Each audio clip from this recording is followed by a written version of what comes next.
George Joseph, ഇന്നലെ നമ്മൾ കേട്ടത് എന്താണ് ഈ സഹോദരനും സഹോദരിയും തമ്മിൽ അരുതാത്ത ബന്ധം, ഇൻസെസ്റ്റ് ബന്ധം, എന്താണ് അതിൻ്റെ വാട്സാപ്പ് ചാറ്റുകൾ, അതിന് ഏതോ രീതിയിൽ ഈ 2.5 വയസ്സുകാരെ കുഞ്ഞ് തടസ്സം നിൽക്കുന്നു. അപ്പോൾ അതിനെ ഒഴിവാക്കാൻ വേണ്ടി അമ്മാവൻ കുഞ്ഞിനെ കിണറ്റിലെറിഞ്ഞ് കൊല്ലുകയോ അല്ലെങ്കിൽ കൊന്നിട്ട് കിണറ്റിലിടുകയോ ചെയ്യുന്നു എന്ന തിയറിയായിരുന്നു. ഇന്നിപ്പോൾ ഈ പൂജാരിയെ ചോദ്യം ചെയ്യാനെടുത്തപ്പോഴേക്കും അന്ധവിശ്വാസ ആംഗിളിലേക്ക് നമ്മൾ രാവിലെ മുതൽ വൈകിട്ട് വരെ ചർച്ച കണ്ടു. വൈകുന്നേരം അത് പോലീസിലേക്ക് എത്തും. പോലീസ് പറയുന്നത് എന്താണ്? ഈ പ്രതിക്ക് മാനസികാസ്വാസ്ഥ്യമാണ് എന്ന് പറയുകയാണ്. യഥാർത്ഥത്തിൽ ഈ കൊലപാതകത്തിന്റെ മോട്ടീവിനെ പറ്റി പോലീസിന് യാതൊരു പിടുത്തവും കിട്ടാത്തതാണോ, അത് തൽക്കാലം അത് പുറം ലോകം അറിയണ്ട എന്ന് വിചാരിക്കുന്നതാണോ ശ്രീ ജോർജ് ജോസഫ്? ഇല്ല, പോലീസിന് ഏകദേശം ആ കാര്യത്തിലേക്ക് അവർ വന്നിട്ടുണ്ടെന്ന് എൻ്റെ കണക്കൂട്ടൽ. കാരണം ഷാജിയുടെ ആദ്യത്തെ ദിവസം കൊടുത്ത ആളെ അരികുമാറിനെ അറസ്റ്റ് ചെയ്തപ്പം തന്നെ ഞാനത് നിശ്ചയിച്ചു. കാരണം അയാൾ ഒരു ചെറിയ മാനസിക അസ്വാസ്ഥ്യം കാണിച്ചു. അതിൻ്റെ പുറത്താണ് അയാളുടെ കട്ടിൽ അയാൾ കത്തിച്ചത്. ആ കട്ടിൽ കത്തിക്കുന്നതിന് മുമ്പ് അയാൾ സ്വല്പം വയലൻ്റ് ആയിരുന്നു എന്നും പറയുന്നുണ്ട്. മണ്ണെണ്ണ ഒഴിച്ച് അയാൾ തന്നെ കത്തിച്ചു. അത് തന്നെയല്ല, അതിനകത്ത് ആ അയാളുടെ പെങ്ങള് പറയുന്നുണ്ട്, അമ്മൂമ്മ പറയുന്നുണ്ട്, ആ കിണറിൻ്റെ അടുത്ത് ഒരു ആൾ രൂപം അങ്ങോട്ടും ഇങ്ങോട്ടും മൂവ് ചെയ്തെന്ന്. ഏതായാലും കുട്ടിയെ കിണറ്റിലെടുത്ത് ഇട്ടത് അരികുമാറാണെന്ന് സമ്മതിച്ചു കഴിഞ്ഞു.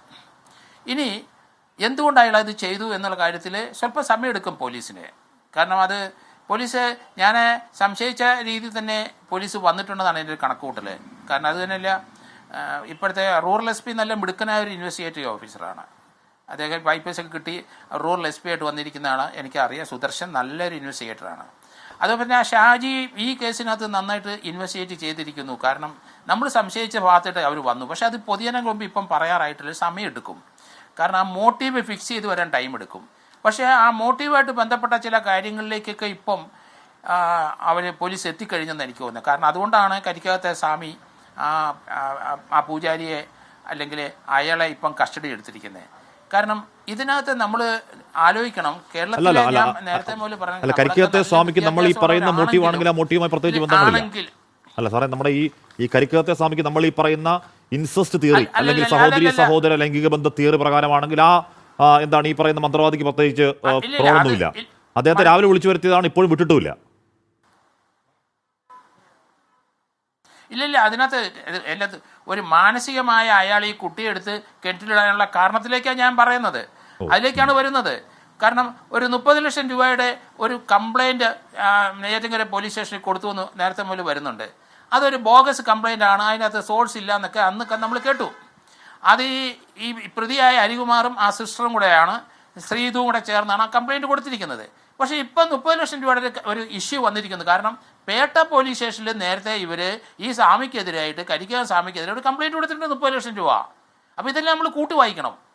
അപ്പോൾ അത് ഇതിന് മുമ്പാണ്, ഈ കൊലപാതകത്തിന് മുമ്പ് കൊടുത്തിരിക്കുന്നതാണ്. അപ്പോൾ അതിവിടെ പറഞ്ഞിട്ടില്ല.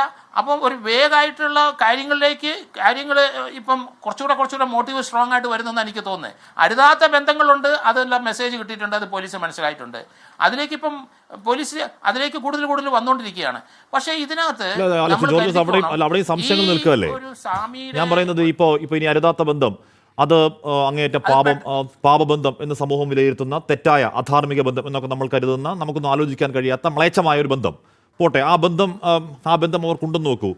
ഈ 2.5 വയസ്സുകാരി കുഞ്ഞു കാരണം ആ ബന്ധത്തിന് ഏതെങ്കിലും തരത്തിലുള്ള തടസ്സം നേരിടണം, അല്ലെ ഈ കുഞ്ഞിനെ കൊന്നുകളയാൻ. അങ്ങനെ ആലോചിക്കുകയാണെങ്കിൽ, സാമാന്യ ബുദ്ധിക്ക് ആലോചിക്കുകയാണെങ്കിൽ ആ ബന്ധത്തിന് തടസ്സം ഉണ്ടാവേണ്ടതാണ്. ഈ കുഞ്ഞാണോ ഇതിന് മൂത്ത കുഞ്ഞാണോ? ഈ 2.5 വയസ്സുകാരി കുഞ്ഞ് ഭർത്താവില്ലാത്ത, ഈ ശ്രീധുവിന്റെ ഭർത്താവില്ലാത്ത വീട്ടിൽ ഏത് രീതിയിലാണ് ഈ 2.5 വയസ്സുകാരി കുഞ്ഞ് ഇവർ തമ്മിലുള്ള ബന്ധത്തിന് തടസ്സം നിൽക്കേണ്ടത് ശ്രീ ജോർജ് ജോസഫ്? കരിക്കകത്തെ പുട്ടസ്വാമിയുടെ പേരിലുള്ള ആരോപണം അതിലേക്ക് വന്നിട്ടില്ല.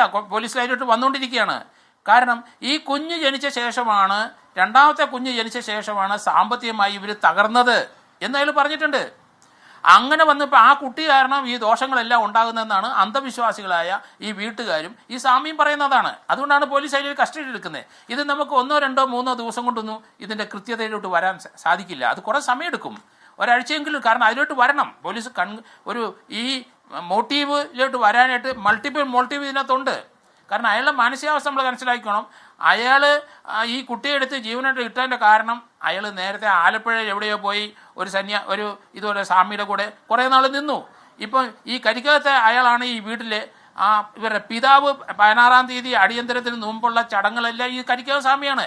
അപ്പോൾ ആ വീടുമായിട്ട് അഭേദ്യബന്ധം, അവരെ വളരെയധികം പണം ഇയാൾ ചോർത്തിയിട്ടുണ്ട്. ആ 30 ലക്ഷം രൂപയ്ക്കാണ് ഈ സ്വാമിക്കെതിരെ, കരിക്കാവ് സ്വാമിക്കെതിരായിട്ട് പേട്ട പോലീസ് സ്റ്റേഷനിൽ കേസ് കൊടുത്തിട്ടുണ്ട്. അപ്പൊ അത് നമ്മൾ മനസ്സിലാക്കണം. അതിലൊക്കെ പോലീസ് വരുന്നതേ ഉള്ളൂ, അത് വളരെ താമസിച്ചേ എത്തുള്ളൂ. അതിനൊരു പ്രത്യേകത കാണുന്ന ആ വീടിന്റെ അവിടെ മൂലയില് ഒരു 3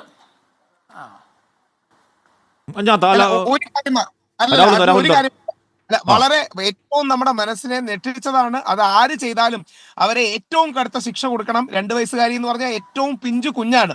അതിനോട് ചെയ്തതിനെ ഏറ്റവും ക്രിമിനലിന് കൊടുക്കണം. ജോർജ് ജോസഫ് സാറിന്റെ പറഞ്ഞ സ്പിരിറ്റിനോടല്ല യോജിക്കുന്നു. നമ്മൾ ഈ കരിക്കകം സ്വാമി പോലെ പേര് പറയരുത്. കരിക്കകം നമ്മളൊക്കെ ഏറ്റവും ഇഷ്ടപ്പെടുന്ന ഒരു അമ്പലമാണ്. സ്വാമി എന്നുള്ള നല്ല വാക്കാണ്. അയാളുടെ പേര് ദേവിദാസനോ വേറെ ഏതെങ്കിലും പേര് പറഞ്ഞാൽ കുഴപ്പമില്ല. ഈ കരിക്ക സ്വാമി എന്ന് കേൾക്കുമ്പോൾ നമുക്ക് മനസ്സിനൊരു വിഷമമാണ്. അതുകൊണ്ട് മാത്രമേ സാറിന് രാഹുൽ ഈശ്വർ അയാളുടെ പേര് പ്രദീപ് കുമാർ എന്നാണ്. അയാൾ ആദ്യം ഒരു പലചരക്ക് കട നടത്തി, ശംഖുമുഖത്താൽ പലചരക്ക് കട നടത്തി, അത് പൊട്ടി. മുട്ട അതിന് കാരണം എന്താ പറയുക, പലചരക്ക് കട നടത്തി, അത് പൊട്ടി. അത് കഴിഞ്ഞ് പിന്നെ മുട്ടക്കച്ചവടം തുടങ്ങി, അത് പൊട്ടി. അത് കഴിഞ്ഞ് ട്യൂട്ടോറിയൽ പഠിപ്പിക്കാൻ പോയി, അവിടെ വിജയിച്ചില്ല. അത് കഴിഞ്ഞ് കുറച്ചാൾ കാതികനായി പോയി, പൈസ ഉണ്ടാക്കാൻ പറ്റിയില്ല. അത് കഴിഞ്ഞപ്പോഴേക്ക് പെട്ടെന്ന് ഒരു on a fine day Shankhumukham ദേവിദാസനാകുന്നു. ഈ പറയുന്ന പൈസയും ഫെയിമും എല്ലാം വരുന്നു. അപ്പൊ അങ്ങനെ വശങ്ങൾ ഉണ്ട് കേട്ടോ ശംഖുമുഖം ദേവിദാസന്റെ കാര്യം. എന്ത് പേര് വിളിച്ചാലും കുഴപ്പമില്ല. ഞാൻ പറഞ്ഞതേ അല്ല, വേറൊന്നും കൊണ്ടല്ല. ഇത് വളരെ സീരിയസ് ആയ ഒരു ക്രൈമാണ്. എക്സ്ട്രീംലി സീരിയസ് ക്രിമിനൽ ഒഫൻസ് ആണ്. നമ്മൾ ഈ സ്വാമി എന്ന വാക്ക് അതിനോട് ചേർത്ത് പറയണ്ട. കാര്യം ഇയാൾ എന്തായാലും ഒരു സ്വാമി അല്ലല്ലോ. ഇയാൾ ഏതോ ആ സ്വാമി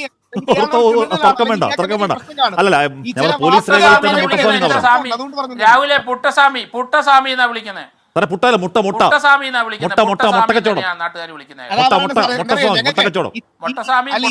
സ്വാമി എന്നുള്ള വാക്കേ നമ്മൾ വളരെ സേക്രഡായി കരുതുന്ന ഒരു വാക്കാണ്. അതുകൊണ്ടാണ് പറഞ്ഞത് സാറിന്റെ സ്പിരിറ്റ് കറക്റ്റ് ആണ്. പക്ഷെ അയാളുടെ ശരിക്കുള്ള പേര് ഇപ്പൊ പ്രദീപ് കുമാറെന്നോ ദേവിദാസെന്നോ എന്ത് വേണമെങ്കിൽ വിളിച്ചോളൂ. ഈ സ്വാമി എന്ന് പറയുമ്പോൾ ഇതിന്റെ പേരിൽ